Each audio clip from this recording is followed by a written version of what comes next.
নন্দিত মুফাসসিরে কোরআন, কোরআনের পাখি আল্লামা সাঈদীর গায়ে যেন এরকম নুরানি চেহারা ঝলকানি দিচ্ছে।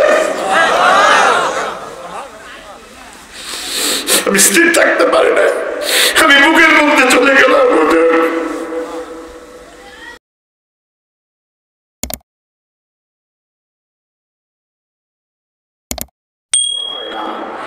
জেলখানা, জেলখানার ভয় দেখায় লাভ কি? 6 বার তো জেল খাটলাম, সমস্যা খুব একটা হয় না। কয়বার আছেন? হ্যাট্রিক একবার না, ডাবল হ্যাট্রিক। কয়বার করলে হ্যাট্রিক? হ্যাঁ, 6 বার মানে কি হ্যাট্রিক হয়েছে? কথা কিসের ভয় দেখাবেন? ওদের ডাল ভাত হয়ে গেছে, ঠিক না? অ্যাডভোকেটরা তো আছে, কোনো সমস্যা নাই আর কি, দাম দাম দাম দাম করে চলে আসবে, খাওয়ার কোনো চিন্তা নাই, কোনো টেনশন নাই।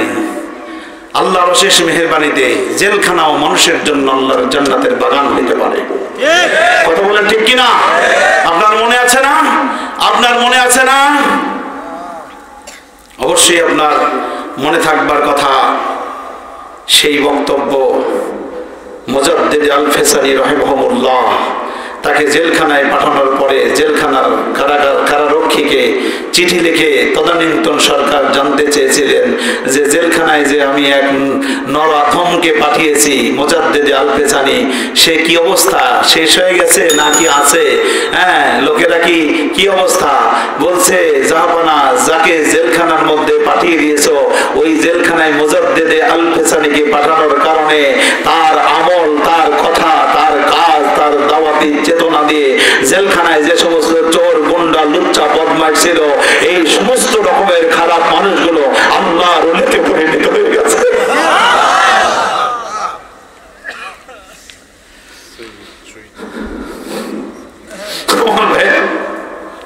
সৈয়দ কুতুব শহীদ রাহিমাহুল্লাহ জেলখানার মধ্যে ছিলেন, পাগলা কুকুর লেলিয়ে দিয়েছে, শেষ করে দে। পাগলা কুকুর যাতে চামড়াগুলো, গোশতগুলো ঠুকরে ঢুকরে খাবে আর আনন্দ করবে, খবর আসবে পাগলা কুকুর খেয়ে ফেলেছে। এই জন্য তদানীন্তন শাসক, তদানীন্তন জালিম শাসক স্বৈরতন্ত্র, জুলুমতন্ত্র কায়েম করে যে মিশরকে অস্থিতিশীল পরিস্থিতি তৈরি করেছিল, সেই জামাল নাসের লোক পাঠিয়ে বলল, জেলার সাহেব খোঁজ নিয়ে দেখেন পাগলা কুকুর ওই তারে খেয়ে ফেলছে সৈয়দ কুতুবকে, না কোন অবস্থা হয়েছে। সৈয়দ কুতুবেরকে দেখার জন্য যখন কারাগার থেকে লোক পাঠানো হয়েছিল, ওই লোক পাঠানোর পরে যে পাগলা কুকুর তার সাথে কেমন আচরণ করে, কে শেষ করে দেবার কথা, এই জোড়া কুকুরকে যখন পাঠিয়ে দিয়েছে তখন দেখতেছিলেন যেরকম জেলার গিয়ে সচক্ষে গিয়ে দেখলেন যে সৈয়দ কুতুব এরকম ভাবে সেজদার মধ্যে পড়ে আছে আর শুধুমাত্র চোখের পানি ছাড়ছেন, সুবহানা রাব্বিয়াল আলা, আল্লাহ আমার জীবনের বিনিময় হলো এই মিশরকে তুমি কোরআনের আলোকে আলোকিত করে দাও। এইভাবে যখন কান্নাকাটি যখন করতেছিলেন আর দুইটি ওই পাগলা কুকুর দুই পাশে বসে বসে পাহারাদারের ভূমিকা নিচ্ছিল।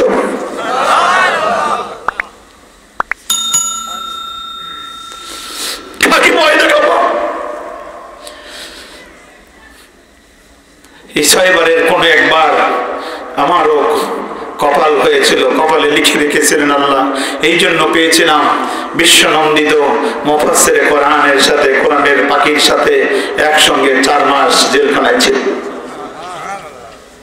খেদমত করেছি।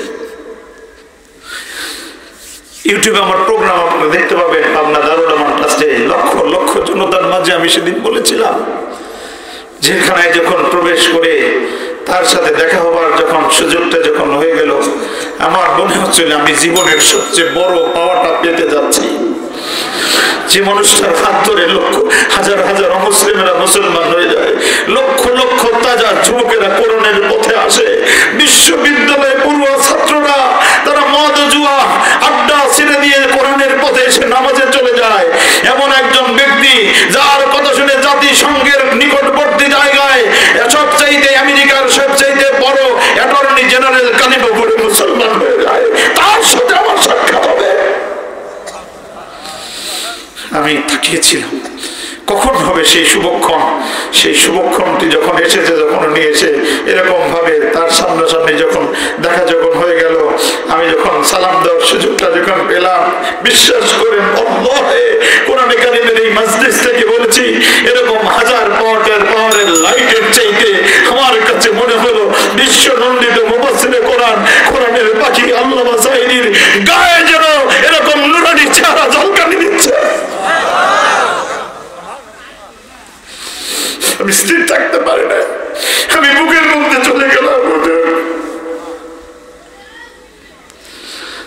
মাসের অভিজ্ঞতা দেওয়া নেওয়া হলো, খেদমত করার সুযোগ আল্লাহ করে দিলেন।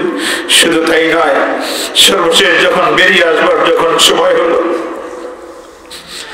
একে অপরকে জোরে জোরে কান্নাকাটি করেছি। কত সময় কোলের মধ্যে নিয়ে বুকের সাথে লাগিয়ে এরকম করে নিজের খাওয়া রুটি আর ডিমটুকু নিয়ে খাইয়ে দিয়েছেন, বাবা খাতে। তুই কেন জেলখানায় এসেছিস? আমাকে বলছে, বাবা জেলখানার মধ্যে আছো, কষ্ট হয় না তোমার? কষ্ট হচ্ছে, বাবার কথা মনে হয়েছে, মায়ের কথা মনে হচ্ছে, সন্তানের কথা, স্ত্রীর কথা, ভাইয়ের কথা, কার কথা তোমার মনে হয়েছে? মনটা খারাপ লাগে কেন? আমি বলি, হুজুর আমার তো ওই জন্য মন খারাপ হয় না, আমার শুধু মন খারাপ হয় আল্লাহ কত অসংখ্য হাজার হাজার লক্ষ লক্ষ অমুসলিমেরা বসে আছে আপনার অপেক্ষায়, কোরআনের মাহফিলে কথা বলবেন, আর আপনার কথা শুনে কালেমা পড়ে মুসলমান হয়ে যাবে। হুজুর বলছেন, বাবা কষ্ট হয় না তোমার? আমি বলছি, হুজুর কিসের কষ্ট? আমি আপনাকে একটা প্রশ্ন করবো। কি প্রশ্ন করবো বাবা বলো? আমি বললাম, হুজুর জান্নাতের মধ্যে কি কারোর কোনো কষ্ট হয়?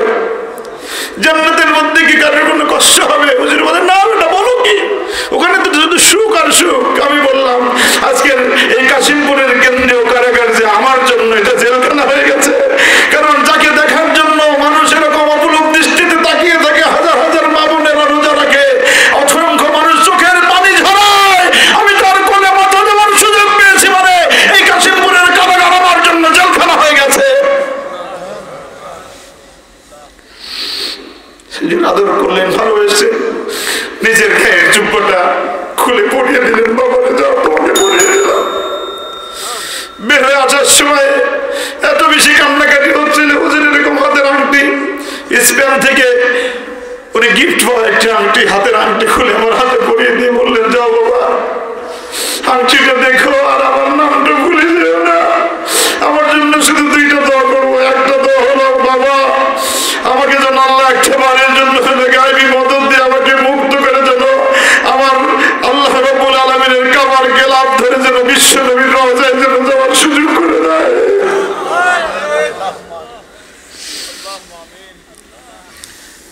দ্বিতীয় নম্বর দোয়া করবা, অন্তত একটা বারের জন্য যদি হয়, একটা বারের জন্য যদি হয়, অন্তত বাংলার আনাচে কানাচে যে কোনো একটি জায়গায় আমি শুধু কোরআনের কথা বলবো। ওই কোরআনের কথা বলতে গিয়ে আমি বলবো, জাল হাক্কু ওয়া জাহাকাল বাতিল ইন্নাল বাতিলা কানা যাহুকা। আমি বলবো, সত্য সমাগত, মিথ্যা বিতাড়িত, মিথ্যার পতন অবশ্যম্ভাবী। আমি যখন এই হক কথাগুলো, কোরআনের হক কথাগুলো যখন বলতে থাকবো, কাফের বেঈমান মুশরিক আর নাস্তিক আর ধ্বজাধারীরা, সেকুলারিজম কমিউনিজমের ধ্বজাধারীরা মুহুর মুহুর গুলি চালিয়ে আমার বুকের মধ্যে ঝাঁঝরা করে দিবে। আমি কোরআনের মজলিসে শহীদ হয়ে যাব, কোরআনের মজলিসের সাথে আমার নাম লেখা থাকবে।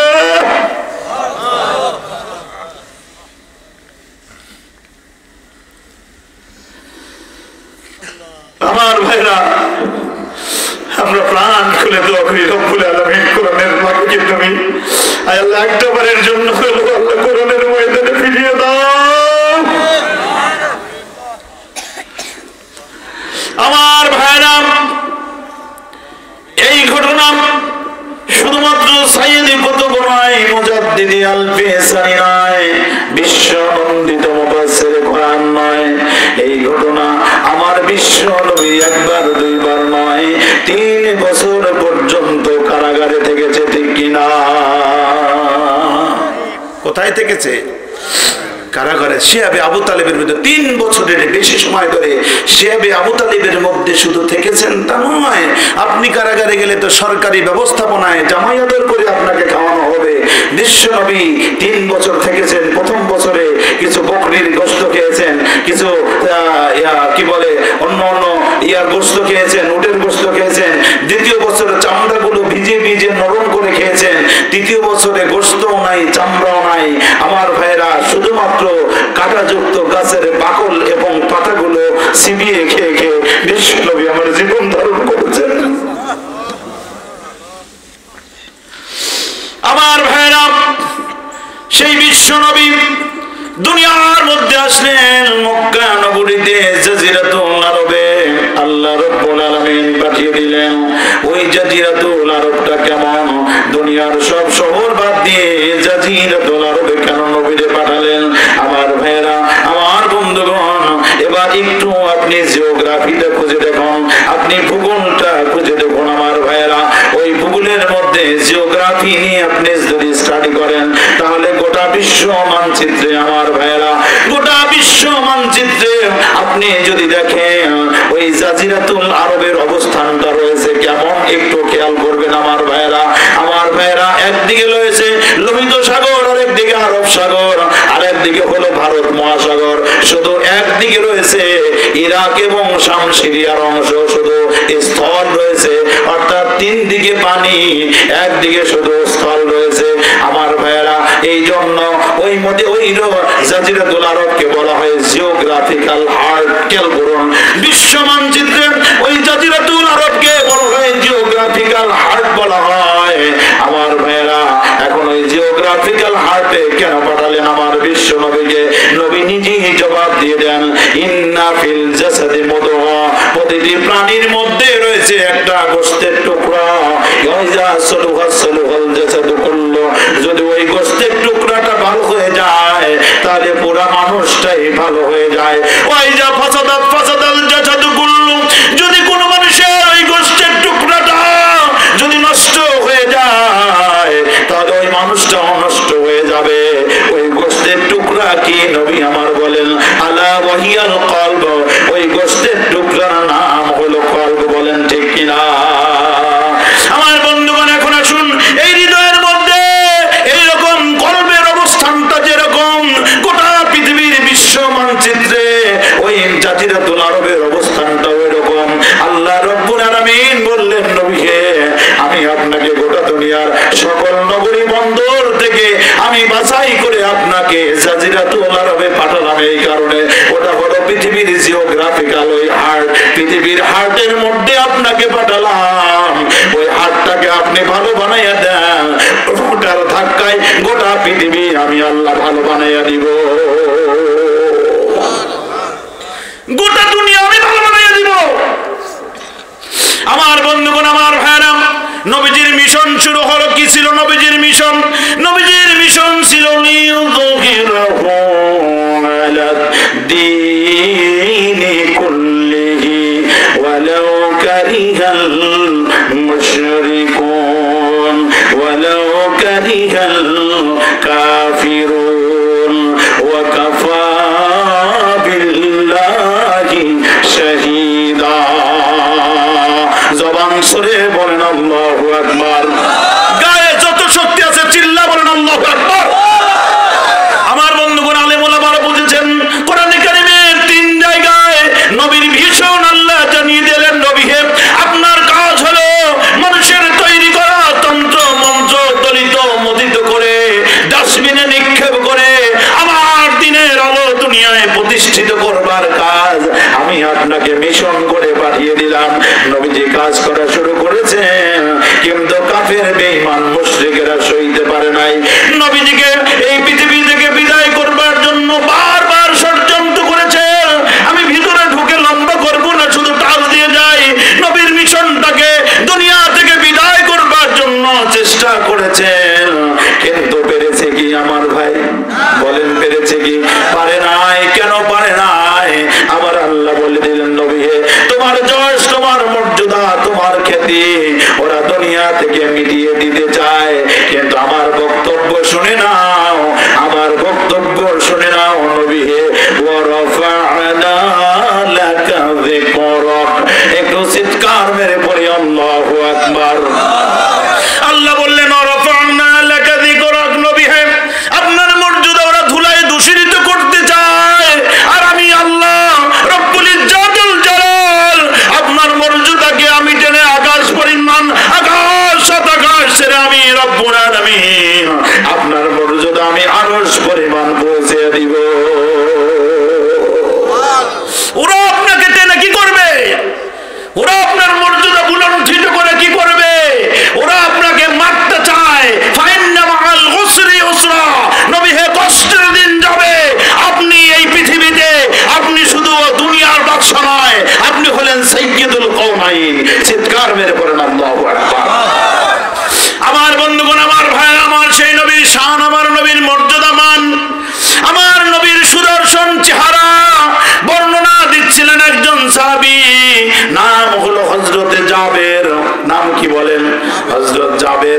একটু একটু কষ্ট হইতেছে আপনাদের? টাইম কোথায় গেছে দেখি তো। হায় হায় দেখেন এই যে একদম 12টা। হ্যাঁ 12টা বেজে গেছে, আপনাদেরও 12টা বেজে গেছে না? হ্যাঁ আল্লাহ আল্লাহ আল্লাহ আল্লাহ আল্লাহ আল্লাহ আল্লাহ আল্লাহ আল্লাহ, আপনারা মন থেকে কইতেছেন? হ্যাঁ না দুইটা একটা দা, আমি কয়েকটা মিনিট তাহলে সময় নেই, আমি যেটা টান দিচ্ছিলাম ঘটনাটা একটু বলে মোনাজাত করি। আছেন তাহলে আমার সাথে? দেখি একটু একজন একটু কিন্তু চোখে চোখে চোখ রাখতেছেন, উঠবেন না, একটু বসেন। এই 2 দিন ব্যাপী কোরআনের মাজলিস, একদম গভীর রাতে দোয়া হবে, এই দোয়া মঞ্জুর হবে ইনশাআল্লাহ। এই দোয়া কি হবে? মঞ্জুর হবে ইনশাআল্লাহ। এই মঞ্জুরকৃত দোয়া থেকে কেউ মাহরুম হবেন না আমার ভাইয়েরা। আমি খুব ছোট্ট করে আপনাদেরকে সেরে দেয়, ওই যে আমার বাবাজি খুব জুতা টানাটানি করতেছে, বাবা একটু বসেন, যদি একেবারে পেশাব টেশাব আছে ওইটা আলাদা কথা, কিন্তু আমি দেখে বলেছি আপনাকে। হ্যাঁ জানেন না, কারণ এই মজলিসে দেখেন একটু খেয়াল করেন, মাহফিলে কিছু কিছু শ্রোতা বক্তার সাথে আই কন্টাক্ট হয়, জানেন তো আপনারা? যেমন এই যে এই ভাই যদি উঠে যায় আমি মাহফিল ছেড়ে চলে যাবো, এই যে হ্যাঁ, কারণ ওনার সাথে আমার আই কন্টাক্ট হইতেছে। এই যে আমার এই যে মুরব্বী জুতো হাতে নিয়েছে, ওনার সাথে আমার আই কন্টাক্ট হইতেছে, উনিও জুতো হাতে নিয়েছে, কিন্তু যেতে দিব না আমি। তারপরে যে ওখানে ওই যে ওই ভাই এরকম এরকমে এই যে এই সামনে আছেন, এই যে এইদিকে মুরব্বী, এইদিকে মুরব্বী, কিছু কিছু মানুষ আছেন এরকম কথা বলে, সবার দিকে তো সমান নজর দেওয়া যায় না, কিন্তু কিছু কিছু লোক হলো একেবারে এরকম আই কন্টাক্ট হয়, চেহারার সাথে, কথার সাথে, মাথা হারানোর সাথে, অঙ্গুলি হারানোর সাথে বোঝা যায় যে আসলে একটা কিছু হচ্ছে। এটা কি জানেন? এটা হলো গশিয়াতুর রহমা। মনে হয় যেন আল্লাহর পক্ষ থেকে নূর মোহাম্মদ সিরাজীর দৃষ্টি আপনার দিকে যাচ্ছে না, আরশির আজিমের রহমত আপনার উপর বর্ষিত হচ্ছে। আল্লাহু আকবার। এত মর্যাদাপূর্ণ একটা জায়গা, একসঙ্গে 2 দিন ব্যাপী কোরআনের মাহফিল করে একসঙ্গে একটু মোনাজাত করে যাব। আমি সর্বোচ্চ কয়েকটা মিনিট সময় নিয়ে একসঙ্গে মোনাজাত করব, একটু দয়া করে একবারে জরুরি হাজত ছাড়া কেউ উঠবেন না। লিল্লাহে তাকবীর। ওই প্রথমবারের স্পিরিট কিন্তু পাইলাম না, সবাইকে বলতে হবে লিল্লাহে তাকবীর, লিল্লাহে তাকবীর। আচ্ছা এইবার আমার লাস্ট কোয়েশ্চেন হবে, এটাই কোয়েশ্চেন আপনাদের মাপার জন্য আমি কি বলতেছিলাম। মাশাআল্লাহ দেখেন সুবহানাল্লাহ বলেন। আল্লাহর রাসূলের জলিলুল কদর একজন সাহাবী হযরত জাবের ইবনে সামুরা, তিরমিজি শরীফের হাদিস। উনি একদম জ্যোৎস্না ভরা, তারা ভরা জ্যোৎস্না রজনী, পূর্ণিমার রজনীতে উনি হাঁটতেছিলেন। হাঁটতে হাঁটতে উনি এই আকাশের দিকে তাকিয়ে দেখলেন এত তারা, মিটি মিটি তারাগুলো জ্বলছে। ওই মিটি মিটি তারার মধ্যে সবচাইতে সেরা একটা তারকা যেটা হলো চাঁদ। মনে হয় ওই চাঁদ একটা সৌন্দর্যর একটা দীপ্তি গোটা জগৎকে আলোকিত করছে। জোরে বলেন সুবহানাল্লাহ। হযরত জাবের বলেন আমি এই জ্যোৎস্না ভরা, তারা ভরা জ্যোৎস্না রজনীতে আকাশের দিকে আমি তাকিয়েছিলাম আর চাঁদের সৌন্দর্য দেখতেছিলাম। ওই চাঁদের সৌন্দর্য দেখতে দেখতে আমি মসজিদে নববীতে গেলাম। ওই মসজিদে নববীতে যখন আমি গেলাম, রাআইতুন নবী সাল্লাল্লাহু আলাইহি ওয়াসাল্লাম, আমি বিশ্ব নবীকে তখন দেখতে পেলাম। বিশ্ব নবী ছিলেন হুমরায়, বিশ্ব নবী ছিলেন হুররাতুন হুমরা, একটা লাল চাদর পরিয়ে বিশ্ব নবী বসা ছিলেন। জোরে কোন সুবহানাল্লাহ। হযরত জাবের বলেন একে তো বিশ্ব নবী তার নিজেই তার চেহারার ব্যাপারে বলেন আনা মালিহুন ওয়া আখি ইউসুফ সাবিহুন, আমি হলাম লাবণ্যময়ী সুন্দর আর আমার ভাই ইউসুফ হলো সাদা সুন্দর। প্রশ্ন হলো সাদা সুন্দর বেশি সুন্দর নাকি লাবণ্যময়ী সুন্দর বেশি সুন্দর? লাবণ্যময় সুন্দর। বিশ্বনবী বলেন আনা মালিহুন, আমি হলাম সেই লাবণ্যময় সুন্দর। কোরআনে কারীম মা আয়েশা পড়তেছিলেন, পড়তে পড়তে এক জায়গায় সূরা ইউসুফ পড়তে পড়তে গিয়ে দেখলেন কত্তাআনা আইদিয়াহুন্না, মিশরের নারীরা ইউসুফ আলাইহিস সালামের রূপ দেখার জন্য দেখতেছিলেন। হাতে ছিল এরকম একটা লেবু আর একটা চাকু। মিশরের নারীরা, যুবতী নারীরা ওই হাতের এরকম ভাবে লেবুটা কাটবে আর লেবুটা কাটতেছিল। ইউসুফ আলাইহিস সালামের চেহারা দেখতেছিল। আল্লাহ তার নবী ইউসুফকে কত চেহারা দিয়েছেন। ইউসুফ আলাইহিস সালামের চেহারা দেখতে দেখতে এরকম লেবু কাটতে কাটতে হাত কেটে ফেলে দিয়েছে, আঙ্গুল কেটে চৌচির হয়ে গেছে। মিশরের নারীরা বুঝতে পারে নাই, চিৎকার মেরে বলেন সুবহানাল্লাহ।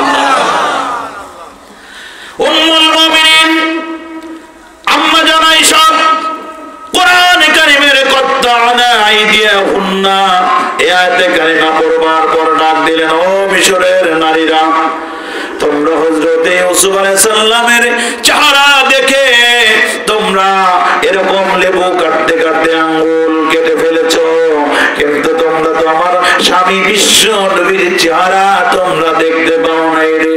তোমরা যদি আমার বিশ্ব নবীর চেহারা যদি দেখতে, আর যদি লেবু কাটার কাজ যদি তোমাদের দেওয়া হতো, ওই লেবু কাটার পর আঙ্গুলটা কাটতে কাটতে তোমাদের কলিজাটা কেটে দ্বিখণ্ডিত করে দিতে, বুঝতে পারতে না তোমরা কি করলে। সুবহানাল্লাহ, কলিজাটা কেটে দ্বিখণ্ডিত করে দিতাম। তাই তো হযরতে জাবের বলেন, আমি বিশ্ব নবীর লাল চাদর গায়ে দেওয়া চেহারাটা যখন আমি দেখতেছিলাম, বিশ্ব নবীর লাল চাদর পরাটা ওই সুন্দর চেহারাটা যখন আমার দেখলাম, ওই দেখার পর আমার কাছে তখন মনে হলো যে আকাশে আমি একটা চাঁদ দেখেছি, আর আমার মনে হলো ওই মসজিদে নববীতে আরেকটা চাঁদ উদিত হয়ে গেছে। আকাশে একটা চাঁদ, মসজিদে নববীতে একটা চাঁদ, বিশ্ব নবী করিম সাল্লাল্লাহু আলাইহি সাল্লামের বসা। হযরতে জাবের বলেন, আমি এবার দুই চাঁদের সৌন্দর্যের পার্থক্য করা শুরু করলাম। সুবহানাল্লাহ। হযরতে জাবের বলেন, আমি একবার আকাশের চাঁদের দিকে তাকাই, আর একবার আমি বিশ্ব নবীর চেহারা অর্থাৎ আমি দুনিয়ার চাঁদের দিকে তাকাই। আমি যখন ওই আকাশের চাঁদের দিকে তাকাই, আমি খুব সহজেই চোখ ফিরে নিয়ে আসি দুনিয়ার চাঁদের দিকে, কিন্তু আমি যখন দুনিয়ার চাঁদের দিকে মানে বিশ্ব নবীর চেহারার দিকে যখন আমি তাকাই, আমি এই চেহারাটা ঘুরে নিতে পারি না। আমি যখন এই সৌন্দর্যের যখন পার্থক্য করা শুরু করলাম, আমার কাছে মনে হলো আকাশের ওই চাঁদের চাইতে দুনিয়ার চাঁদটা হাজার হাজার সুন্দর,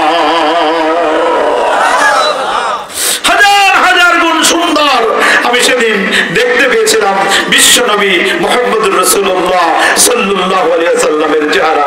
এই জন্য কবি কত সুন্দর করে গান গিয়ে আমাদের জানিয়ে দিলেন, চাঁদের চেয়ে সুন্দর তুমি নবী আমার কামলিওয়ালা। জানেন না আপনারা? পড়েন সবাই, চাঁদের চেয়ে সুন্দর তুমি নবী আমার কামলিওয়ালা, দুজাহানের বাদশাহ তুমি প্যারা নবী সাল্লিওয়ালা, চাঁদের চেয়ে সুন্দর তুমি নবী আমার কামলিওয়ালা, চাঁদের চেয়ে সুন্দর তুমি নবী আমার কামলিওয়ালা। জোরে জোরে বলেন মারহাবা। এই জন্য উম্মুল মুমিনিন বিশ্ব নবীর প্রিয় স্ত্রী হযরতে আয়েশা বলেন, লাকুম শামসুন ওয়া আনা শামস, লাকুম শামসুন ওয়া আনা শামস। ও নবীর উম্মতেরা, আল্লাহ রাব্বুল আলামিন তোমাদের জন্য একটা সূর্য দিয়েছেন। কত ভালো করে খেয়াল করুন, আল্লাহ রাব্বুল আলামিনের নবী তার প্রিয়তমা স্ত্রী হযরতে আয়েশা বলেন, লাকুম শামস, আল্লাহ তোমাদের জন্য একটা সূর্য দিয়েছেন, ওয়া আনা শামসা, আল্লাহ আমার জন্য একটা সূর্য দিয়েছে। তোমাদের সূর্য পূর্ব দিগন্তে উদিত হয় সকালে, আর সন্ধ্যায় অস্তমিত হয়। ওই সন্ধ্যায় অস্তমিত হয়ে যায়, তোমার সূর্য নাই। কিন্তু রব্বুল আলামিন আনা শামস, আমাকে একটা সূর্য দিয়েছেন। ওই সূর্য সকাল থেকে আলো এবং জ্ঞান বিতরণ শুরু করে। ওই আলো বিতরণ শুরু করতে করতে করতে করতে এশার নামাজে যখন ওই সূর্য আমার ঘরে, এশার নামাজের পর আমার ঘরে যখন উদিত হয়ে যায়, ওই সূর্যের আলোর কারণে আমার হাতে থেকে পড়ে যাওয়া সুচটা পর্যন্ত আমি খুঁজে পাই। সুবহানাল্লাহ, সুবহানাল্লাহ। আমার বন্ধুগণ, নবী আমার তার মর্যাদা নিজে মুখে বর্ণনা করেন। মসজিদে নববী, বিশ্ব নবীর হুজরাখানা আর মসজিদে নববী লাগোয়া। জানেন আপনারা, হাজী সাহেবরা যারা গেছেন একসঙ্গে, আমার ভাইরা একসঙ্গে রয়েছে। আমার ভাইরা কিছু সংখ্যক সাহাবী একসঙ্গে বসেছেন নবী হুজরাখানায়, সাহাবীরা আলোচনা করছেন একজন আরেকজনের সাথে। এক সাহাবী আরেকজন সাহাবীর সাথে আলোচনা করছেন, আর বিশ্বনবী হুজরাখানায় বসে থেকে এই সাহাবীদের আলোচনাগুলো শুনছেন। কি আলোচনা? একজন সাহাবী বলছেন, ও আল্লাহর রাসূলের সাহাবী, জানো কি আল্লাহ তাবারক তাআলা পৃথিবীতে সাইয়্যিদানা আবুল বাশার হযরত আদমকে কত মর্যাদা দিয়েছে যে আল্লাহ তাবারক তাআলা হযরত আদমকে সাফিউল্লাহ বলেছেন। জোরে বলেন সুবহানাল্লাহ।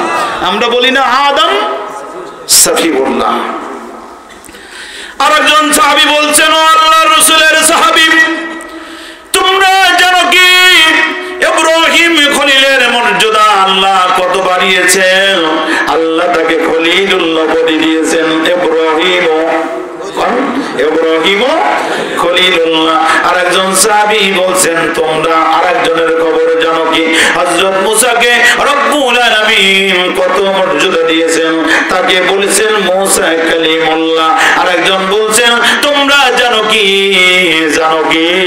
তোমরা জানো কি ঈসাকে রব্বুল আলামিন কত মর্যাদা দিয়েছেন? বলে ঈসা রূহুল্লাহ। এরকম বলতেছিলেন, একটার পর একটা যখন বললেন, বলতে বলতে বিশ্ব নবী হুজরাখানা থেকে এসে সাহাবীদের সামনে দাঁড়িয়ে গেলেন। দাঁড়িয়ে বললেন, যখন যা মাত্র বিশ্ব নবী এসে সালাম দিয়েছেন, সালাম দিয়ে দাঁড়ানোর পর সাহাবীরা তাদের নিজস্ব আলোচনাটা বন্ধ করে দিলেন। কোনো কথা নাই, সাহাবীরা কেউ কোনো কথা বলেন না। বিশ্ব নবী এবার বললেন, সামিউতু কালামুকুম, সামিউতু কালামুকুম। সাহাবীরা থামলে কেন? আমি তো তোমাদের সব কথা শুনে ফেলেছি। কেন থামলে বলো? সাহাবীরা কেউ কোনো কথা বলে না, পিন পতন নীরব, কি কর্তব্যের মেমর, একদম সাইলেন্ট, কিপ সাইলেন্ট, কোনো কথা বলেন না, একটা কথাও বলেন না। আমার ভাইয়েরা, আমার বন্ধুগণ, এভাবে যখন বিশ্ব নবী বলেন, বলো সামিউতু কালামুকুম, থামলে কেন বলো তুমি। এভাবে যখন বলতেছিলেন, সাহাবীরা কেউ কোনো কথা বলেন না। নবীজি নিজেই এবার বললেন, তাহলে এবারে শোনো, তোমরা কেউ বলেছো আদম সফিউল্লাহ, ওহুয়া কাযালিক। হ্যাঁ, আদমকে তোমরা সফিউল্লাহ বলেছো, ওহুয়া কাযালিক, দিস ইজ ট্রুথ।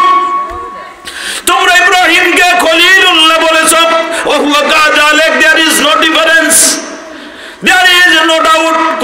কোনো রকমের সমস্যা নাই, কোনো সন্দেহ নাই। তোমরা কেউ বলেছো মুসা কালিমুল্লাহ, ওহুয়া কাযালিক, ঠিক বলেছো, কোনো সন্দেহ নাই। ঈসা রূহুল্লাহ বলেছো, এটাও তো ঠিক কথা বলেছো, কোনো সমস্যা নাই। কিন্তু আমার সাহাবীরা, তোমরা সবার কথা বললে, কিন্তু আমি বিশ্ব নবীর কথা তো কেউ বললে না। ও সাহাবীরা, তোমরা তো কেউ আমার কথা বললে না, আমি নিজে শুনেছি। তোমরা বলেছো আদম সফিউল্লাহ, ইব্রাহিম খলিলুল্লাহ, ঈসা রূহুল্লাহ, মুসা কালিমুল্লাহ, কিন্তু আমার কথা তো কেউ বললে না। আল্লাহর রাসূলের সাহাবীরা ছিলেন অত্যন্ত লাজুক। রাসূলের সাহাবীরা কেউ কোনো কথা বলেন না। বিশ্ব নবী বলেন, ও আমার সাহাবীরা, তাহলে তোমরা এবার আমার মুখে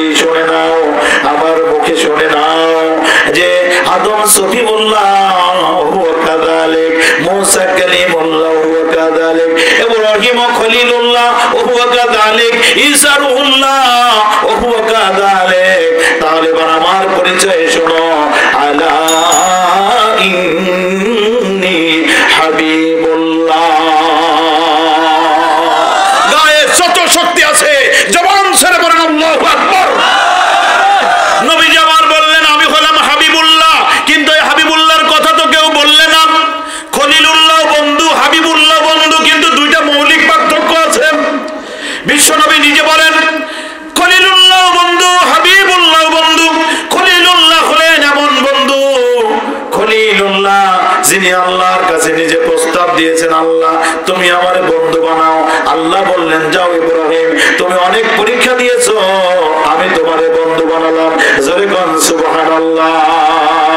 এরপরে আরেকটা হলো, আমার ভাইরা, বিশ্ব নবী বলেন, হযরত ইব্রাহিম খলিলুল্লাহ আল্লাহর কাছে নিজে পরিচিতি আহ্বান করে এরকম বলেছেন, আল্লাহ তুমি আমারে বন্ধু বানাও। কিন্তু আমার সাহাবীরা বন্ধু কেমন বন্ধু, আল্লাহ নিজে প্রস্তাব দিয়ে আমারে বন্ধু বানাইছে, আল্লাহ নিজে পরিচয় দিয়ে আমারে বন্ধু বানাইছে। খলিলুল্লাহ হলো এমন বন্ধু, খেয়াল করুন, খলিলুল্লাহ এমন বন্ধু আল্লাহকে খুশি করবার জন্য খলিলুল্লাহ সব কিছু উৎসর্গ করে দেয়। আর হাবিবুল্লাহ এমন বন্ধু, হাবিবুল্লাহরে খুশি করবার জন্য যা দরকার আল্লাহ সব কিছু উৎসর্গ করে দেয়। আমি এমন বন্ধু। আল্লাহ রাসূল বলতে শুরু করলেন, তোমরা জানো না সাহাবীরা, আমার উম্মতেরা সহ গোটা পৃথিবীর উম্মতেরা লোকেরা ছুটে যাবে কিয়ামতের কঠিন ময়দানে। আনা সাইয়্যিদ ইবনে আদম ইয়াউমাল কিয়ামা, আমি বিশ্ব নবী আদম সন্তানের নেতা হয়ে যাব। আল্লাহু আকবার। তুমি কার পিছনে যাও যুবক? তুমি কার পিছনে গিয়ে জীবনটা ধ্বংস করো? কার সাথে গিয়ে তুমি 2 টাকার টাটকা টাটকা সুখ পাওয়ার জন্য তুমি নিজের জীবনটাকে ধ্বংস করো? তোমার নেতা সে একটা বারো তো তোমাকে বলে না তুমি কিন্তু নামাজ কাজা করবা না। কথা কন না কেন? তোমার নেতা ঢাকা থেকে আসলো, বিশাল গণজমায়েত করলো, একবারের জন্য বললো না রমজানের রোজা ছেড়ে দিও না, আছে না নাই? আমার ভাইরা মা বাবার সাথে ভালো ব্যবহার করবে, একটা বারো বললো না। তুমি কার পিছে দৌড়াও? আমার বিশ্ব নবী নিজে বলেন, আনা সাইয়্যিদ ইবনে আদম ইয়াউমাল কিয়ামা, আমি কিয়ামতের কঠিন ময়দানে আমি রব্বুল আলামিনের বিশেষ মেহেরবানিতে গোটা বনি আদমের নেতা হয়ে যাব। বিশ্ব নবী বলেন, আমার সাহাবীরা ওয়ালা ফখর, এই জন্য আমি কোনো গর্ব করি না। আল্লাহু আকবার। এই জন্য আমার কোনো অহংকার নাই। ও আমার সাহাবীরা, লোকেরা ওই আদমের কাছে ছুটে যাবে, ওই ইব্রাহিমের কাছে ছুটে যাবে, ইসফালানা ইসফালানা, সুপারিশ করো সুপারিশ করো। কেউ যখন পারবে না, জানেন আপনারা টানলাম না আমি, হযরত ঈসা বলবেন এদিক ওদিক দৌড়ে কোনো লাভ হবে না। তোমরা যদি আজকের দিনে মুক্তি পেতে চাও তাহলে বিশ্ব নবীর কাছে ছুটে যাও, বিশ্ব নবীর কাছে ছুটে যাও। নবী কোথায় আছে? আমরা সেদিন খুঁজে বিশ্ব নবীকে পেয়ে যাব মাকামে মাহমুদে। জোরে বলেন সুবহানাল্লাহ। ওই মাকামে মাহমুদে বিশ্ব নবীকে পেয়ে যাব। বিশ্ব নবী একটি মাত্র জবান দিয়ে শুধু বলবে রব্বি হাবলি ইয়া উম্মতি। উম্মতকে ভুলে যাবেন না। উম্মতের জন্য চিৎকার করে আল্লাহর কাছে মাকামে মাহমুদে যখন কাঁদতে থাকবেন, আল্লাহর কাছে কাঁদতে থাকবেন, আল্লাহর কাছে বলবেন রব্বুল আলামিন আমার উম্মতরে বাঁচাও, আমার উম্মতরে বাঁচাও, আমার উম্মতরে বাঁচাও, আল্লাহ আমার উম্মতরে বাঁচাও।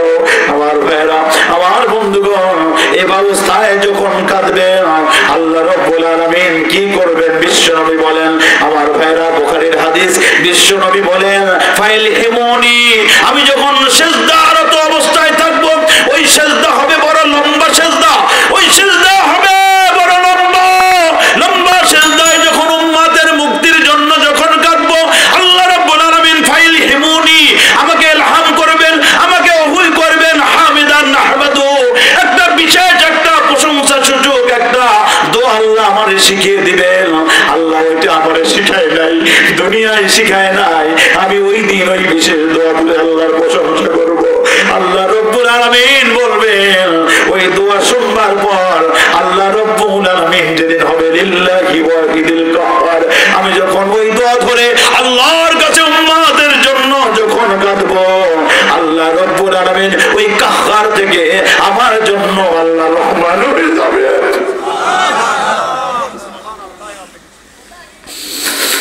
আমার সাহাবীরা, তোমরা তো আমার কথা বললে না।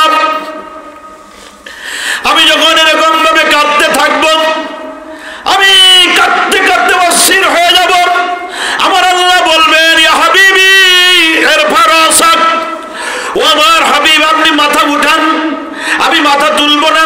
আল্লাহ বলবেন সাল তুতা, নবী হে আপনি আমার কাছে যান, আপনি আমার কাছে যা চাইবেন আপনাকে আমি তাই দিয়ে দিব। নবী হে আপনি যার নাম ধরে সুপারিশ করবেন, শুধু একবার বলবেন ওই আরন্দহের আব্দুল্লাহ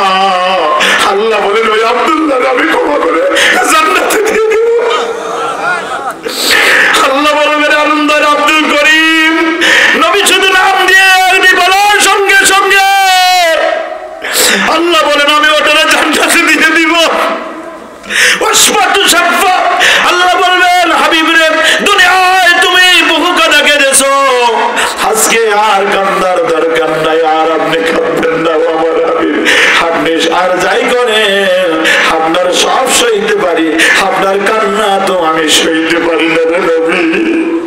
আপনি কাঁদবেন না, আপনি বহু কেঁদেছেন, আপনি তায়েফের রক্ত ঝরিয়ে কেঁদেছেন, উহুদের ময়দানে আপনি দান্দান মোবারক শহীদ হয়ে গেছে, আপনি কেঁদেছেন, কত কাঁদা কেঁদেছেন নবী। আমার উহুদের ময়দানে হেলমেটটা মাথার বাম দিক দিয়ে বিঁধে গেল, হেলমেটটা এত কঠিন ভাবে বিঁধে গেল, রক্ত খরণ হচ্ছে একের পর এক, আবার দাঁত ভেঙে গেছে নবী আমার। আমার ভাইরা, বিশ্ব নবীর দুটো দাঁত নাই, দাঁতের রক্ত, আর মাথায় হেলমেট বিঁধে গিয়েছে, হেলমেটের রক্ত। বিশ্ব নবীকে উহুদের ময়দানে পাহারা দেবার জন্য এক দুই নয়, আর রাহিকুল মাকতুম থেকে বলছি আমার ভাইরা, বিশ্ব নবীকে পাহারা দেবার জন্য নবী আমার 9 জন সাহাবীকে দায়িত্ব দিয়েছিলেন। নবীরকে তীর মারে ওরা, সাহাবীরা তীর টাকায় কেউ বুক দিয়ে নবীকে দুনিয়া থেকে বিদায় করবার জন্য তরবারি দেয়, আঘাত করে, সাহাবীরা গর্দানে গিয়ে দেয়। সাহাবীরা বলেন আমার গর্দান যাবে, কিন্তু আমার নবীকে যেন তরবারি কাজ করতে না পারে, এরকম ভাবে যখন চারদিক দিয়ে ঘেরাও করেছিলেন, ওই 9 জন সাহাবীর মধ্যে 7 জন সাহাবী ওই জায়গায় শাহাদাত বরণ করেছেন, শহীদ হয়ে গেলেন 7 জন সাহাবী। 2 জন সাহাবী মাত্র বেঁচে আছেন, একজন হলো হযরতে সাদ ইবনে আবি ওয়াক্কাস, আর একজন হলেন হযরতে আবি তালহা রাদিয়াল্লাহু তাআলা আনহুমা। হযরতে আবি তালহার গায়ে প্রায় 80টি তীরের আঘাত লেগে গিয়েছে। বিশ্ব নবী বলেন উহুদের দিন যেন ইয়াউম তালহা, এই উহুদের দিনটা হলো তালহার দিন। নবী আমার রক্ত রঞ্জিত উহুদের গর্তের মধ্যে পড়ে আছেন বিশ্ব নবী। ওই উহুদ পাহাড়ের কাছে গিয়ে প্রশ্ন করেছি, রে উহুদ পাহাড়, আমি আজকে কাকে প্রশ্ন করব? প্রশ্ন করবার তো কেউ নাই রে উহুদ পাহাড়, কিন্তু তুই উহুদ পাহাড় তো আগের মতোই ছিলি, আগেও যেমন ছিলি এখনো তেমন আছিস। আমার নবীর দাঁত ভেঙে কোন গর্তের মধ্যে পড়েছিল? আমার নবীর হেলমেট মাথায় বিঁধে কোন গর্তের মধ্যে নবী ছিলেন? উহুদ পাহাড়, তুই কি বলতে পারিস না? 70 জন সাহাবী, আমির হামজা টুকরো টুকরো করা লাশ সহ 70 জন সাহাবীকে এক জায়গায় দাফন করে জায়গাটাকে ঘেরাও করে রেখে দিয়েছেন। ওখানে গিয়ে প্রশ্ন করেছেন, উহুদ পাহাড় তোর কিছুই কি বলার ছিল না? নবী আমার সেন্সলেস হয়ে পড়ে আছেন, সাহাবী দৌড়ে গেলেন, ওর সমস্ত উহুদের ময়দানে একটি শব্দ শুধু, কত কুতিলা মুহাম্মদ, কত কুতিলা মুহাম্মদ, মুহাম্মদ শহীদ হয়ে গেছে, নবী শহীদ হয়ে গেছে। সাহাবীরা মনোবল হারিয়ে ফেললেন, কোন সাহাবী মনের দিক থেকে বল পাচ্ছেন না, তরবারি হাতে নেন কিন্তু তরবারি পড়ে যায়, জমিনে মুহাম্মদুর রাসূলুল্লাহ নাই, কার জন্য যুদ্ধ করব? ও আমার মায়েরা, আর রাহিকুল মাকতুম গ্রন্থের মধ্যে রয়েছে, ওই জায়গায় একজন মা হযরতে নুসাইবা রাদিয়াল্লাহু তাআলা আনহা একটা তরবারি হাতে নিয়েছেন, আর বলতে শুরু করলেন, উহুদের ময়দান থেকে কাফের বেঈমান মুশরিকদের আঘাত থেকে নিজেকে বাঁচানোর জন্য, কাফের বেঈমান মুশরিকের তরবারি থেকে নিজেকে বাঁচানোর জন্য যারা যদি কোনো মুমিন ভয়ে আতঙ্কে পালিয়ে যাও, কিন্তু আমি নুসাইবা তরবারি ধরে আছি, এই নুসাইবার তরবারি থেকে কিন্তু কেউ রক্ষা পাবে না। নুসাইবার নেতৃত্বে উহুদের ময়দান সেদিন পরিবর্তনের সূচনা হয়েছিল। আল্লাহু আকবার। আমার ভাইয়ের, আমার বন্ধুগণ, তাই তো ওই বিশ্ব নবীর সেই হেলমেটটা খুলবার জন্য সাহাবীরা চেষ্টা করলেন। হযরত আলী গিয়ে দেখলেন বিশ্ব নবীর পাটা নড়ছে, বিশ্ব নবী মরে নাই। আল্লাহু আকবার। বিশ্ব নবী বলেন, আলী রে তুমি এসেছো নাকি? আমার সাহাবীদের কার কোন অবস্থা? আমার বন্ধুগণ, একজন সাহাবী দৌড়ে আসলেন, হযরতে আবু উবাইদা ইবনুল জাররাহ রাদিয়াল্লাহু তাআলা আনহু।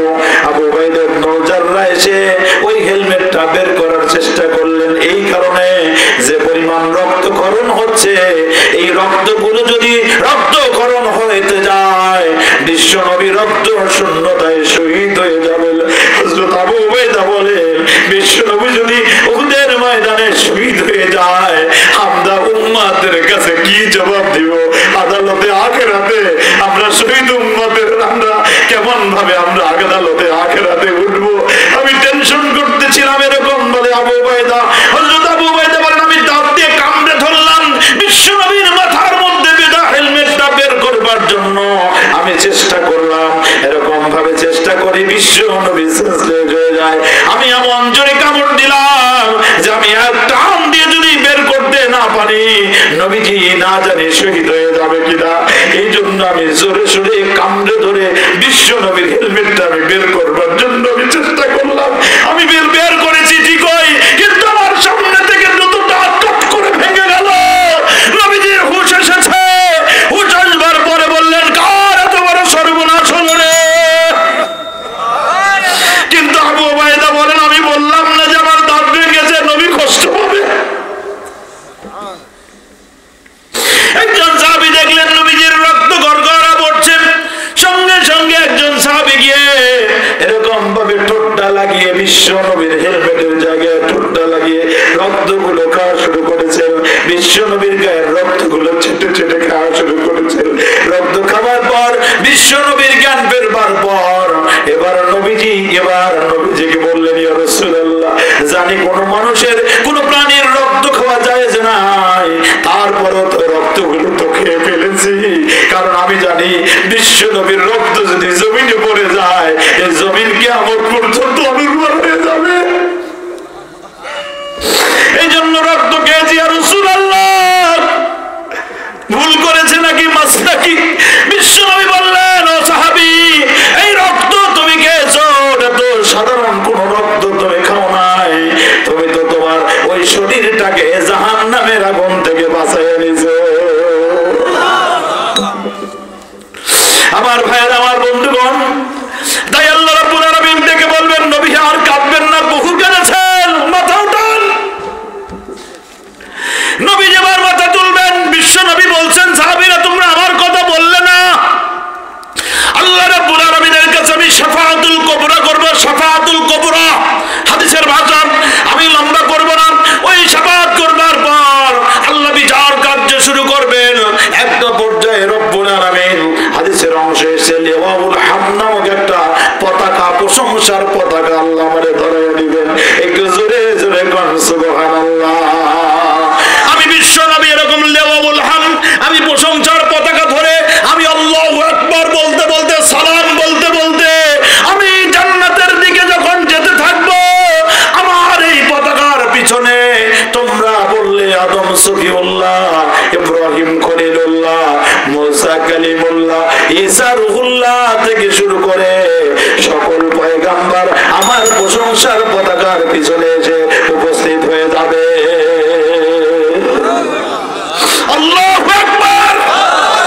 সুতরাং সাহাবীরা তোমরা আমার কথা বললে না কেন? শোনো শোনো। তাহলে আরন্দাহ মুমিনের জন্য কি সংবাদ দিয়ে যাবে সিরাজি? একটা সংবাদ এই হাদিসের শেষ অংশের সংবাদ দিয়ে যায়।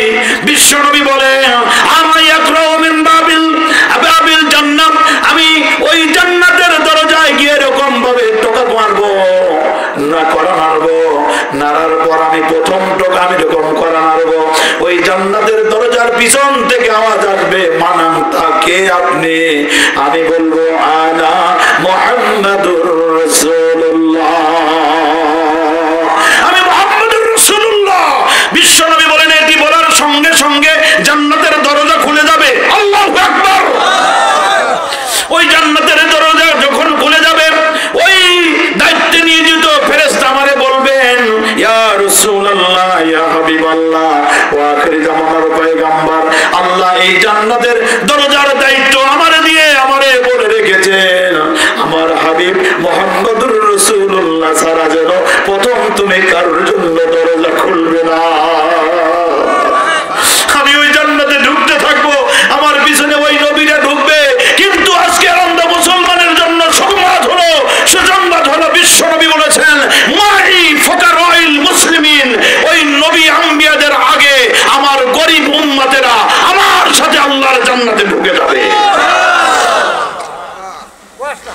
মাই ফুকারাইল মুসলিমিন, মাই ফুকারাইল মুসলিমিন, আমার ওই আম্বিয়াদের, আল্লাহর ওই আম্বিয়া কেরামের আগে আমার গরিব মুসলমানেরা আমার সাথে জান্নাতের মধ্যে ঢুকে যাবে। সুতরাং ও আজকের অন্তর মুসলমানেরা, তাহলে এবার আপনি লক্ষ্য করুন, যে ইসলামের জন্য সাহাবীরা জীবন দেয়, যে ইসলামের জন্য আমির হামজার কলিজা দেয়, যে ইসলামের জন্য ইমাম হোসেন তার কল্লা দেয়, যে ইসলামের জন্য বিশ্ব নবী আঘাতের পর আঘাত খান, ওই ইসলামের জন্য যদি জীবন দিতে হয়, এর অন্তর মুসলমানেরা প্রস্তুত আছে কিনা আল্লাহকে হাত উঁচু করে দেখা।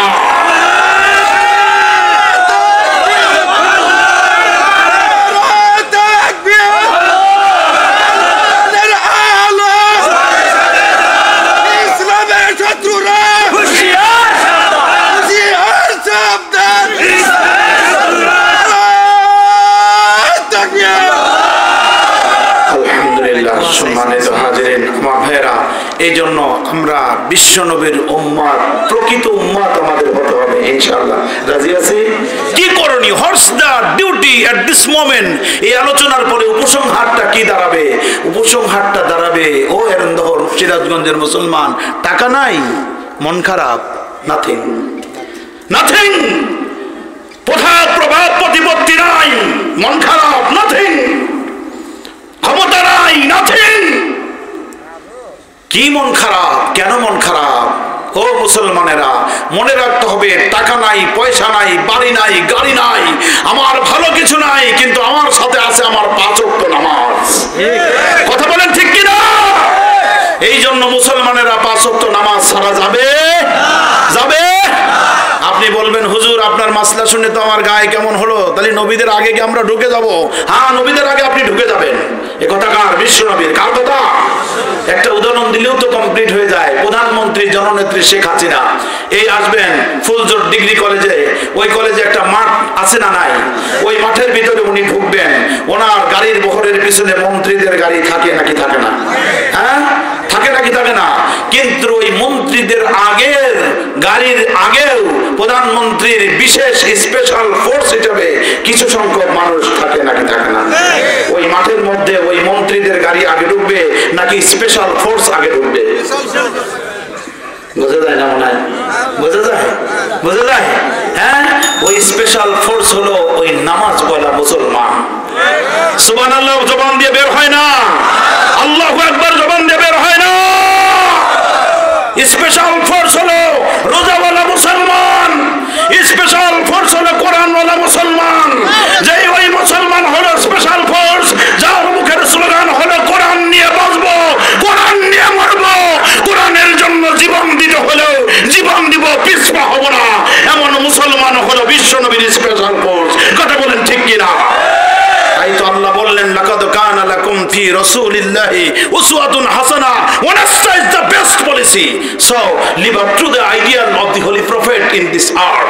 ভালো বাবা হতে চাও, বিশ্ব নবীর আদর্শ গ্রহণ করো, ঠিক কি না? ভালো নানা হতে চাও, বিশ্ব নবীর আদর্শ গ্রহণ করো। ভালো নেতা হতে চাও, কার আদর্শ গ্রহণ করো? বিশ্ব নবীর আদর্শ। হাবিজাবি সাদামাতা নেতা খেতা বাদ দে বেটা, কেউ কোনো কাজে আসবে না, কারণ ওই নেতাই তো সেদিন বলবে আমার অবস্থা হায় হায়। এই কোরআনে আছে না নাই? কোরআনে আছে না নাই? এই জন্য টাইম কিন্তু শেষ, টাইম ইজ কিলিং। প্রতি মুহূর্তে আপনার সময় মরে যাচ্ছে। স্টপ, থামুন এখানে। আর টাকা লাগবে না, আর পয়সা লাগবে না, আর যশ লাগবে না, আর খ্যাতি লাগবে না, আর মান মর্যাদা লাগবে না। আমি কোরআন নিয়ে বাঁচবো, বিশ্ব নবীর আদর্শ নিয়ে আমি লড়বো। যদি আমি এটা হতে পারি, তাহলে বিশ্ব নবীর স্পেশাল ফোর্স, মাই ফুকারাইল মুসলিমিন, জবানটা ছেড়ে গায়ে যার যত শক্তি আছে চিল্লা বলুন আল্লাহু আকবার, আল্লাহু আকবার। লাস্ট কথা মা বোনদের জন্য, মা এই পৃথিবীতে, মা খেয়াল করো মা, তোমার জন্য আমি 3 মিনিট সময় নিতে চাই। এই পৃথিবীতে যত মা মানুষ রব হিসেবে নিজেকে বলেছে আনা রব্বুকুমুল আলা। এ কোরআন আমরা রিসার্চ করেছি, এ কোরআন রিসার্চ ফাউন্ডেশনের আমি চেয়ারম্যান হিসেবে বলছি, রিসার্চ করার সুযোগ আল্লাহ যতটুকু দিয়েছে, পড়ালেখা করেছি, আমি দেখেছি একজন মেয়ে মানুষ নাই যে নিজেকে খোদাই দাবি করেছে। ঠিক কিনা? পাবেন না কোথাও। যদি পান আমাকে মেসেজটা দিয়ে জানিয়ে দিন। পৃথিবীতে যত নমরুদ, ফেরাউন, হামান যারাই নিজেকে খোদাই দাবি করেছে তারা কেউ মায়ের জাতি নয়। এটা কি মা তোমার জন্য অ্যাডভান্টেজ নয়? কথা বলেন। দ্বিতীয় নাম্বার হলো এ কোরআন।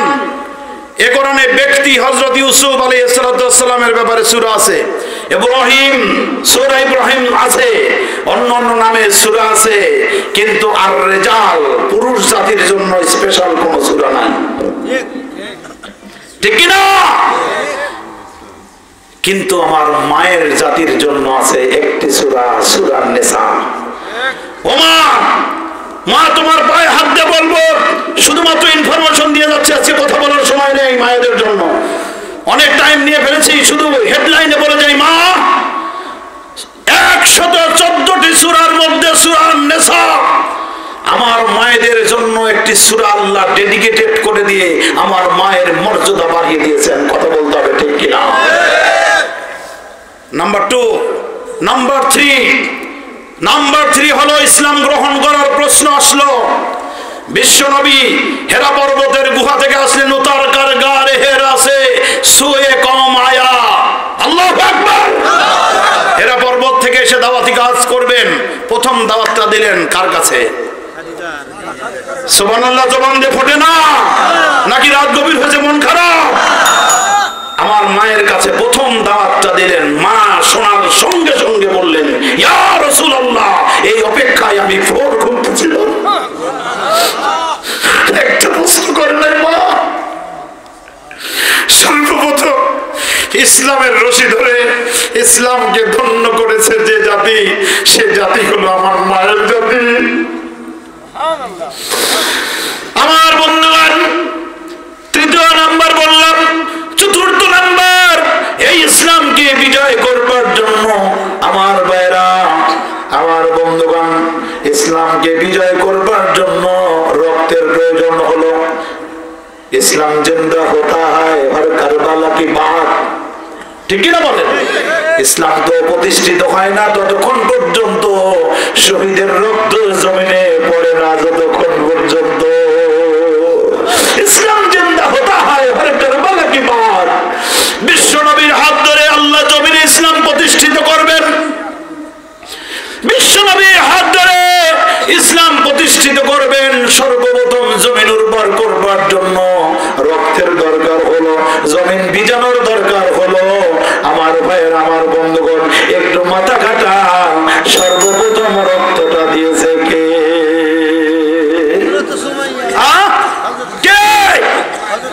আল্লাহু আকবার বলে, আল্লাহু আকবার। ও মা, কান খাড়া করে খরগোশের মতো কানটা খাড়া করো মা। ইসলাম জিন্দা হতা হয় হর কারবালা কি বাত। এই জমিনকে ভিজিয়ে এই জমিনের উপরে আল্লাহর রাজ প্রতিষ্ঠা হবে। বিশ্ব নবীর নেতৃত্বে যে রক্তের দরকার হয়েছিল, ওই রক্ত সর্বপ্রথম রক্ত কোনো পুরুষের রক্ত নয়, ওই রক্ত ছিল আমার মা, আমার কলিজার টুকরো, নয়নের পুতুলি, মুসলিম মিল্লাতের মা, মা সুমাইয়া। কথা বলেন ঠিক কিনা? আবু জেহেল যখন মারতেছিল একের পর এক, ওই বল্লমটা ধরে মায়ের কাপড়টা ধরে যখন টান দিচ্ছিল, আমার মা তখন বলছিল, আল্লাহ, আবু জেহেল যখন আমার লজ্জাস্থানের কাপড় ধরে যখন টানে, আল্লাহ, আমি তোমার কুদরতি কাপড় ধরে টানি। আল্লাহ আল্লাহ বলেন, জিবরাইল রে যা, আমার সুমাইয়ার আহ্বান আমার করলো, আমার আরশিল আজিমে আমার রহমতের সাগরে ঢেউ খেলে গেছে, যা যা। আমার সুমাইয়া এই দুনিয়া থেকে বিদায় হওয়ার আগে যেন জান্নাতের দৃশ্য নিজে চোখে দেখে। আল্লাহু আকবার। সুতরাং মা, তোমার এই মর্যাদা ইসলাম দিয়েছে কিনা একটু মাথা কাটাও। আল্লাহ চাইলে কি কোনো পুরুষের রক্ত নিতে পারতেন না? আমার বন্ধুগণ, কোরআনটা রিসার্চ করে দেখুন। আমার ভাইরা, ইমানের দৃষ্টান্ত দেবার প্রয়োজন হলো। আল্লাহ রাব্বুল আলামিন কোন পুরুষের কথা বলবার আগে আল্লাহ রাব্বুল আলামিন ফিরআউনের স্ত্রী মা আসিয়ার কথা বলেছেন, ঠিক কিনা? সূরা তাহরিমের 11 নম্বর আয়াতে ওয়াদারাবাল্লাহু মাসালাল লিল্লাযিনা আমানু ইমরাতা ফিরআউন, চিৎকার মেরে বলতে হবে আল্লাহু আকবার।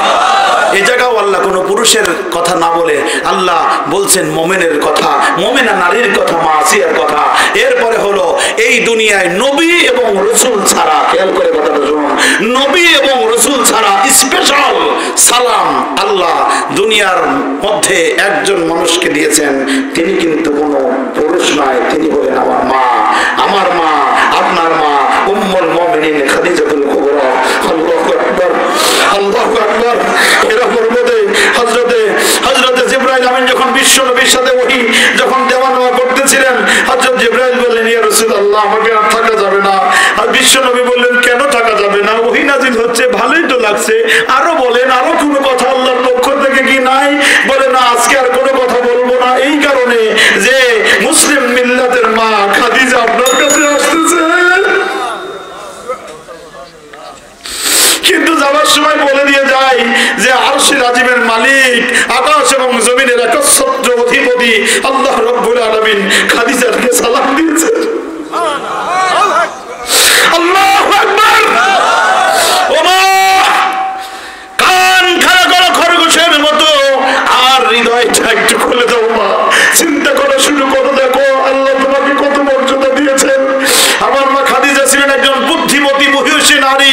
তিনি তখন বলতেছিলেন যে ইয়া রাসূলুল্লাহ আমি আপনার সালামের জবাব দিতে পারি, জিবরাইলের সালামের জবাব দিতে পারি, কিন্তু আল্লাহর সালামের জবাব কেমন করে দিতে হয় আমি তো জানি না। ইয়া রাসূলুল্লাহ আপনি আপনার বরকতের মুখ দিয়ে আল্লাহর সালামের জবাব দিয়ে দেন আমার পক্ষ থেকে। জোরে কোন সুবহানাল্লাহ। এজন্য আমার মা, তোমার জন্য বরকতের অসংখ্য এরকম খবর রয়েছে। আমার বিশ্ব নবী দুনিয়া থেকে চলে গেলেন যার কোলে মাথা রেখে, তিনিও কোনো পুরুষ নয়, তিনিও হলেন। সাহাবী প্রশ্ন করেছেন ইয়া রাসূলুল্লাহ কার খেদমত করব? বলে তোমার মা। তারপর কার? তোমার মা। তারপর কার? তোমার মা। তারপর কার? চতুর্থবার বললেন তোমার বাপ। তার কারণ পুরুষের পায়ের তলায় থাকে জুতা আর স্যান্ডেল, আর আমার মা তোমার পায়ের তলায় থাকে আল্লাহর জান্নাত। কথা বলেন ঠিক কিনা? এই আল্লাহর জান্নাতে পা রেখে কখনো পর্দা লঙ্ঘন করতে পারো না, ঠিক কিনা? পর্দা যখন লঙ্ঘন করো আল্লাহর জান্নাত লজ্জা পেয়ে তোমার পায়ের তলা থেকে সরে যায়। এই জন্য মা you should be alert now. অকরনা ফি বুয়ুতিকুন্না, আল্লাহ নিজে নির্দেশ জারি করেছেন, সাবধান, you should be alert now from this time, from this মজলিস। এই মজলিস থেকে মা তুমি সতর্ক হয়ে যাও, পর্দা লঙ্ঘন করবা না, ফরজ নামাজ ছেড়ে দিবা না, স্বামীর ইতাআত করবে, স্বামীর ইতাআত করবে, রমজানের রোজা রাখবে। বিশ্ব নবী বললেন দুনিয়ার কোন মা যদি এই 4টি কাজ করতে পারে আল্লাহর জান্নাতের 8টি দরজা তার জন্য খোলা থাকবে। আল্লাহু আকবার। যে দরজাতে খুশি মা চলে যাবে, কিন্তু ওই মা যদি স্টার জলসা জি বাংলার সামনে গিয়ে বসে এটা লজ্জা পায়। কথা বলেন ঠিক কিনা? আলহামদুলিল্লাহ আনন্দের ব্যাপক কথার কারণে স্টার জলসা জি বাংলা শেষ, আরো দিকে যায় না মানুষ, ঠিক কিনা বলেন? কোন সিনেমা আর মানুষ যায় না, মানুষ এখন আসে কোরআনের মাজলিসে। আল্লাহ কবুল করুন, বলেন আমিন। আরো জোরে বলেন আমিন। আমার ভাই বন্ধুগণ, এই জন্য আমার মায়েরা আপনাদের জন্য এই মেসেজগুলো দিলাম এই কারণে যে মা তুমি ঠিক, তোমার পরিবার ঠিক, তুমি ঠিক, তোমার সন্তান ঠিক, ঠিক কিনা বলেন? ঠিক কিনা বলেন? এই জন্য মা আসুন আমরা আমাদের আজকের এই কোরআনের মাজলিসে আমাদের বাবা, আমাদের ভাই, আমাদের বোন, আমাদের মা, আমাদের এই মাইকের আওয়াজ যত দূর পর্যন্ত যাচ্ছে দল মত নির্বিশেষে একজনকে আমরা নেতা মানব, তিনি বিশ্ব নবী। তিনি কে? বিশ্ব নবী ছাড়া কাউকে নেতা আমরা মানব না, কারণ তিনি দুনিয়াও নেতা আখিরাতেও নেতা, ঠিক কিনা বলেন? এই নেতা ছাড়া কারো নেতার আদর্শ আমরা মানতে পারি না। দুনিয়ায় যত নেতা স্লোগান দিয়েছেন, নিজের কথা বলেছেন, বিশ্ব নবী একমাত্র নবী কার কথা বলেছেন? আল্লাহর কথা বলেছেন। কথা বলেন ঠিক কিনা? আল্লাহ কবুল করুন, বলুন আমিন। এজন্য আমরা 5 ওয়াক্ত নামাজ পড়তে রাজি আছি তো ইনশাআল্লাহ? যুবকেরা এই আল কোরআন জনকল্যাণ ফাউন্ডেশন, এই ফাউন্ডেশনের নামে প্রতি বছরে বছরে মাহফিল করাটাই কি শেষ? না, হ্যাঁ, 5 ওয়াক্ত নামাজ পড়তে হবে। গণমানুষের পাশে দাঁড়াইতে হবে, হ্যাঁ, তারপরে দুঃখী দরিদ্র মানুষের পাশে দাঁড়াইতে হবে, অসহায় মানুষের পাশে দাঁড়াইতে হবে। এরকম অসংখ্য কাজ আমার বিশ্বাস নিশ্চয়ই এই ফাউন্ডেশনের একটা ম্যানিফেস্টো আছে, একটা কার্যক্রম আছে। যেহেতু আমাদের অ্যাডভোকেট তারেক ভাই আছে, তার নেতৃত্বে এই এলাকার সকল যুবকেরা দল মত নির্বিশেষে সকলেই এই ফাউন্ডেশনের সদস্য হয়ে যাব। আমিও সিরাজগঞ্জবাসী হিসাবে অন্ততপক্ষে এই ফাউন্ডেশনের সদস্যের নাম ভুক্ত করলাম। আপনারা খুশি হইলেন না? মনে হ্যাঁ, খুশি হইলেন তো? আমরা সদস্য, আপনাদের আমাদের ছেলেদেরকে এটার ভালো ভালো কাজগুলা বের করবেন এবং আমাকে একটু প্রয়োজনে একটু দেখাবেন। হ্যাঁ, আমরা সার্বিক সহযোগিতা করব ইনশাআল্লাহ। আল্লাহ রাব্বুল আলামিন আমাদের কবুল করুন, সকলে করুন আমিন। আমার ভাই এবং বন্ধুগণ, আমরা সকলের জন্য দোয়া চাইবো। 2 দিন ব্যাপী কোরআনের মাহফিল। কিছু লোক কিছু সহযোগিতা করছে, তারা একটু দোয়া চাইছে। আচ্ছা আচ্ছা, আমাদের এক ফরিদুল ভাই, আলহামদুলিল্লাহ, ইসলাম প্রিয় লোক, তার পিতার জন্য দোয়া চাইছে। আচ্ছা, ফরিদুল ভাই না, দোয়া চেয়েছে 550 টাকা দিয়েছে। আল্লাহ কবুল করুন, বলেন আমিন। তারেক ভাই এটার মাধ্যমে বুঝাইলো যে যদি আরো একজন দিতে চান তাহলে 2-1 মিনিটের মধ্যে দেন। আমি নিজে এই শুরু করেছি, নগদ অলরেডি দেওয়া হয়ে গেছে, 5000 টাকা দিয়েছি। আচ্ছা, আলহামদুলিল্লাহ। আমাদের অ্যাডভোকেট তারেক ভাই এই ফাউন্ডেশনের সম্মানিত সভাপতি 5000 টাকা দিয়েছেন। আল্লাহ কবুল করুন, বলেন আমিন। আরো জোরে বলেন আল্লাহুম্মা আমিন। আরো বেশি বেশি করে দেওয়ার তৌফিক দান করুন। যুবকেরা সবাই আপনারা দিবেন, আর যুবকদেরকে আগ্রহ দেওয়ার জন্য, দোয়া দেওয়ার জন্য মুরব্বীরাও দেবেন এবং দোয়া করবেন। ঠিক আছে ইনশাআল্লাহ। প্রধান অতিথি উনি 30000 টাকা দিয়েছেন। আমাদের জনাব মোহাম্মদ প্রধান অতিথি জনাব একরামুল হক সাহেব, উনি 30000 টাকা দিয়েছেন। মারহাবা, আসলো না ঠিক মতো। 30000 টাকা গুনলে তো রাত পয়ে যাবো যদি 10 টাকার নোট হয়। জোরে বলুন মারহাবা। আল্লাহ কবুল করুন, বলেন আমিন। আরো জোরে বলুন আমিন। আচ্ছা, আমাদের এক ভাই সদস্য, ফাউন্ডেশনের সদস্য 150 খান টাকা নিয়ে এসে বললো বাবার জন্য দোয়া চাই, কবুল করা। হারে এরকম যারা আছো তোমরা শুধু 1 মিনিটের মধ্যে আসো, এখনই মোনাজাত করবো। অনেক রাত হয়ে গেছে। জনাব আব্দুল জব্বার সরকার সাহেব, চেয়ারম্যান, দেবেন উনি আমার বন্ধু মানুষ। আচ্ছা, উনি দিয়ে দেবেন ইনশাআল্লাহ। তারেক ভাই বলছেন ইনশাআল্লাহ দেবেন। আল্লাহ কবুল করুন। ইনি দিবেন 5000। চাচা ফরিদুল ইসলাম সাহেব দিবেন 5000 টাকা। কি কাতার প্রবাসী না? হ্যাঁ হ্যাঁ, বিদেশে যারা থাকেন, শুনেন, বিদেশ যারা থাকেন তাদের জন্য বেশি করে দোয়া করবেন। কারণ এই ছেলে মেয়ে রেখে বছরের পর বছর যারা থাকে, কি অবস্থায় থাকে এটা বোঝানোর জন্য আমরা যারা 10 দিন 15 দিনের জন্য কোরআনের মাহফিল করবার জন্য যাই, নিজের বাচ্চাটার কথা মনে পড়লে খাবার মুখে ঢোকে না। এত ভালো ভালো খাবার, বিদেশি খাবার ঢোকে না, যায় না। মনে হয় হারে ছোট মেয়েটা মনে হয় বাবার জন্য পাগল হয়ে আছে, ঠিক কিনা বলেন? এই জন্য সেই প্রবাসীদের জন্য আমরা বেশি করে দোয়া করবো। আল্লাহ কবুল করুন। 1000 টাকা দিয়ে অ্যাডভোকেট মাসুদুর রহমান মাসুদ ভাই বলেন মামলা হয়ে গেছে তার নামে, জরুরি আদালতে মামলা হয়েছে, খেয়ে গেছে ঠিকঠাক মতো, সিরাজির সাথে দেখা না করে গেছে। এটা মামলাটা পৌঁছে দিবেন। আর মুস্তাফিজুর রহমান ইনি 2000 টাকা দিয়ে, জনাব মুস্তাফিজুর রহমান সাহেব উনি 2000 টাকা দিয়েছেন। আলহামদুলিল্লাহ, আল্লাহ কবুল করুন, শুকরিয়া। আরো যারা বাকি রয়েছেন তারা আপনারা দিবেন, বেশি বেশি করে দিবেন, তারাও দেবে হয়তো বা ইনশাআল্লাহ। যারা এখানে অতিথি আছেন তারা দিবেন। এই মাহফিলটা এটা কন্টিনিউ হোক, আপনারা চান নাকি চান না? হ্যাঁ, এই জন্য সুন্দরভাবে যেন প্রোগ্রামটা হয়, মেহরবানি করে আমরা সবাই কিনে আমরা মোনাজাত করবো। আমি আক্তার 1000 টাকা নগদ। হ্যাঁ, আমাদের তারেক ভাই চাচা আক্তার হোসেন সাহেব উনি 1000 টাকা দিয়ে গেছেন। আল্লাহ কবুল করুন, মাশাআল্লাহ, আলহামদুলিল্লাহ। সুন্দর একটা আপনারা জনহিত করে একটা কাজে আপনারা উদ্যোগ নিয়েছেন, জান্নাতের বাগান বসানোর প্রতি বছর, এবং এটা সহ আরো মানবিক কাজগুলো যেন আপনারা করতে পারেন। হৃদয় থেকে আমার দোয়া থাকবে, যারা যে জন্য দোয়া চেয়েছেন সবাই মন থেকে আল্লাহর কাছে বলবেন। মনের কথাগুলো আল্লাহর কাছে গভীর রাতে আমরা বলবো। কার কাছে বলবো? মা বোনেরা, আপনারা যাদের যার যে সমস্যা আছে আপনারা সমস্যাগুলো আল্লাহর কাছে আমরা তুলে ধরি। আল্লাহ যেন আমাদেরকে কবুল করেন, সকলে করে আল্লাহ।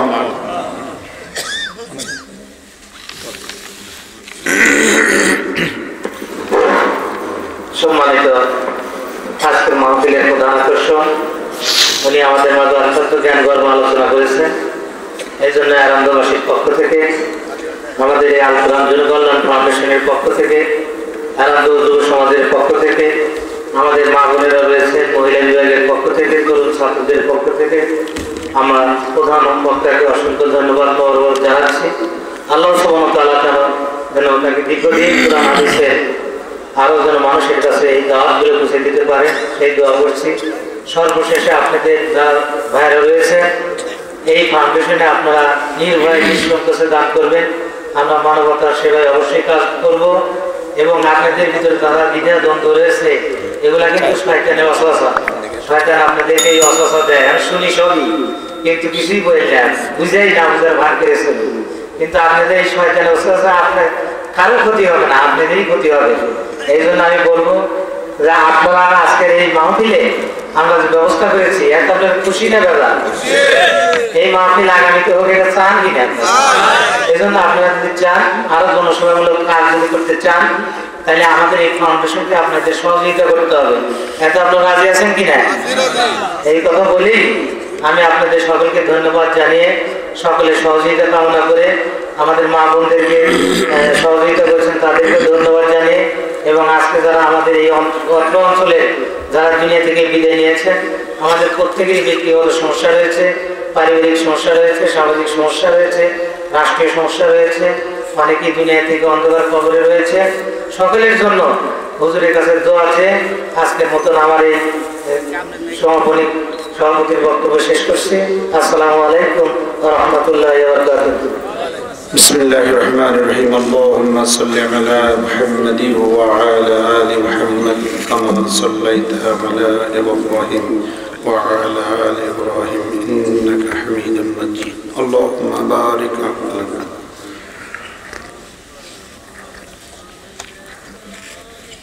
محمد وعلى آل محمد كما صليت على إبراهيم وعلى آل إبراهيم إنك حميد مجيد অনেক দিয়েছেন, নাম বলতে পারি না। اللهم آمين